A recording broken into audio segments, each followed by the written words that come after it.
అంగన్వాడీల వేతనాలు పెంచాలని ప్రీ స్కూల్ వ్యవస్థను బలోపేతం చేయాలని డిమాండ్ చేస్తూ AP anganwadi workers and helpers union ఆధ్వర్యంలో మార్కాపురం జిల్లా కేంద్రంలో స్థానిక ఆర్ఎండ్బి కార్యాలయం వద్ద రిలే నిరాహార దీక్షలు నిర్వహించారు.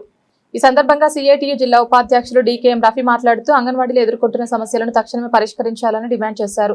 పెరుగుతున్న ధరలకు అనుగుణంగా జీతాలు పెంచి కనీస వేతనం 26,000 ఇవ్వాలని, ఉద్యోగ భద్రత కల్పించాలని కోరారు. తల్లికి వందనంతో పాటు ప్రభుత్వ సంక్షేమ పథకాలు అంగన్వాడీలకు అమలు చేయాలని, గతంలో 42 రోజుల సమ్మె సమయంలో ఇచ్చిన హామీలను ప్రభుత్వం నిలబెట్టుకోవాలని సూచించారు. యాప్ల ద్వారా పనిభారం పెంచుతున్న ప్రభుత్వం వేతనాల పెంపులో మాత్రం నిర్లక్ష్యంగా వ్యవహరిస్తోందని ఆవేదన వ్యక్తం చేశారు. వెంటనే వేతనాల పెంపు, వేసవి సెలవులు అమలు, వేతనంతో కూడిన మెడికల్ లీవ్లు, అర్హత కలిగిన మెయిన్ వర్కర్లను సూపర్వైజర్లుగా పదోన్నతి, గ్రాట్యుటీ అమలుకు గైడ్లైన్స్ విడుదల చేయాలని డిమాండ్ చేశారు. అంగన్వాడీ కేంద్రాల్లో మౌలిక వసతులు కల్పించాలని కోరారు. ప్రభుత్వం స్పందించకపోతే మార్చి 2న రాష్ట్ర రాజధాని విజయవాడలో మహాధరణ నిర్వహిస్తామని హెచ్చరించారు. అంగన్వాడీల దీక్షకు మద్దతుగా ఏపీ వ్యవసాయ కార్మిక సంఘం జిల్లా ఉపాధ్యక్షులు గుమ్మ Balanagamma, AP municipal workers employees federation నాయకులు కె సుబ్బరాయుడు, గొట్టం హరి, చెన్నయ్య తదితరులు సంఘీభావం తెలిపారు.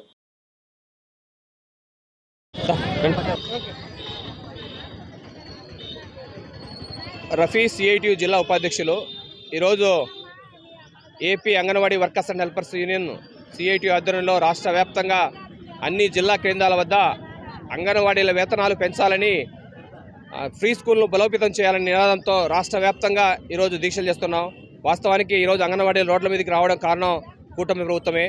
గతంలో ప్రతిపక్షంలో ఉన్నప్పుడు కూటమి నాయకులందరూ మేము అధికారంలోకి వచ్చిన వెంటనే అంగన్వాడీల వేతనాలు పెంచుతాము, ఇప్పుడు గత ప్రభుత్వం ఇది సైకో ప్రభుత్వము, ఈ ప్రభుత్వం పెంచదు అని చెప్పింది. కానీ అధికారంలోకి వచ్చి 18 నెలలు దాటింది. అయినా కూడా ఇప్పటికీ ప్రభుత్వం అంగన్వాడీల వేతనాల విషయంలో పెంచలేదు, వేతనాలు పెంచలేదు. కనీసం వాళ్ళ పట్ల సానుకూలంగా లేని పరిస్థితి. ఇచ్చిన గ్రాడ్యుటీ అట్లాగే మట్టి ఖర్చులు ఇవన్నీ కూడా తూతూ మంత్రంగా ఉన్నాయి తప్ప ఆశాజనకంగా చట్ట ప్రకారం అయితే లేవు. కాబట్టి వెంటనే అంగన్వాడీల వేతనం ఏదైతే కనీస వేతనం ఉందో 26,000, అంగన్వాడీల కనీస వేతనం 26,000 ఇవ్వాలని మేము డిమాండ్ చేస్తున్నాం. అట్లాగే ఫ్రీ స్కూల్ను బలోపేతం చేయాలని, అలాగే ఈరోజు ప్రభుత్వం గ్రాడ్యుటీ ఇచ్చింది కానీ గ్రాడ్యుటీ ఎట్లా అమలు చేయాలి ఏంటో గైడ్లైన్స్ ఇప్పటికి ఇవ్వలేదు. అలాగే వేసవి సెలవుల్లో అంగన్వాడీల టీచర్లందరికీ సెలవులు ఇస్తామని చెప్పారు, కానీ ఇప్పటికీ జీవో ఇవ్వలేదు. చివరికి మట్టి ఖర్చులు ఇస్తాము అని చెప్పారు, కానీ దానికి సంబంధించిన జీవో అయితేనేమి అది ఏ రూప ఇవ్వాలో రకరకాల ఆంక్షలు పెట్టిన తప్ప ఈరోజు ఎక్కడ అమలు కావటం లేదు. కాబట్టి ఈ ప్రభుత్వాన్ని అడుగుతున్నాం, మీరు చెప్తారు కూటమి ప్రభుత్వం ఇచ్చిన హామీని నిలబెట్టుకోవాలి. లేకుంటే రేపు మార్చి 2న మార్చి 2వ తారీఖున రాష్ట్ర వ్యాప్తంగా ఉన్నటువంటి అంగన్వాడీలంతా విజయవాడ నగరానికి వస్తున్నారు.